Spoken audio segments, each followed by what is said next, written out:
तस्मै श्री गुरुवे नमः. आईनंतर या जगामध्ये आपल्याला वंदनीय असं एकच ठिकाण आणि ते ठिकाण म्हणजे गुरु. तर या ठिकाणी मी सर्व गुरु यांनी आम्हाला मार्गदर्शन केलं, त्यांचे मी खूप खूप आभार मानतो.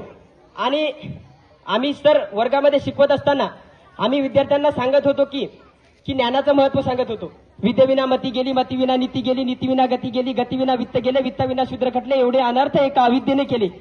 म्हणजे विद्येचं महत्व समजून सांगत असताना आपण ज्ञान सांगे लोकाला आणि कोरडा पाषाण मात्र स्वतः, असं या ठिकाणी होऊ नये. मी मराठी विषय 7वीच्या इयत्ता 7वी वर्ग ब यांना शिकवला होता. तर त्यांना हे पण सांगितलं होतं सर की म्हटलं मी मराठीचा शिक्षक असल्यामुळे तुम्हाला जर काही शब्द, ओळी, कविता, सुविचार तुम्हाला येत असतील तर ते तुम्ही मला सांगा. आणि मी एवढं सुद्धा सांगितलं होतं त्यांना की मी स्वतः सर एक 4-5 कविता तयार केलेल्या आहेत, परंतु त्यातील मी एक कविता सादर करण्याची आपल्या सर्वांच्या अनुमतीने इथं संमती मागतो आहे. प्राध्यापक कवी संदीप जगताप यांच्या ओळी मला खूप आवडतात. जेव्हा कविता सादर करण्याच्या काव्य संमेलनामध्ये ते गेले होते तेव्हा त्यांनी त्यांचा अनुभव सांगितला होता की माझा आबाळ तुला दे, तुझा आबाळ मला, आठवाच्या पारंबीला बांधू एक झुला.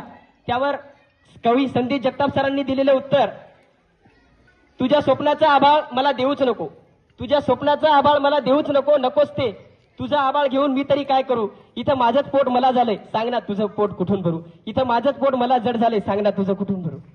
तर अशा मी माझ्या कविवर्याला नतमस्तक होतो. आणि कोरोनाच्या काळामध्ये मी एक कविता तयार केलेली आहे. मी एक शेतकरी, शेतमजुराचा मुलगा असल्यामुळे सर मला ज्या वेदना त्या काळामध्ये जाणवल्या त्या वेदना मी आपल्यासमोर एका कवितेतून मांडतो आणि माझ्या कवितेचा समारोप करतो. गोठ्यातली गुरं गेली, रानातलं सोनं गेलं, पिकासोबत स्वप्न गेली, इतका प्रकोप कारे विठ्ठला. तर 1 वर्ष कोरोनानं वारी गेली, येईल पुढच्या वर्षी ही वारीला, पण येण्या इतका आधी बळ तरी राहू दे रे विठ्ठला, आता तरी हा प्रकोप थांबव रे विठ्ठला. शेतीची नदी केली, पिकाचं कमळ झालं, आणि मग पुढच्या वर्षी वारीला नुसतं कमळच घेऊन येऊ का रे विठ्ठला. पिकाचा चिखल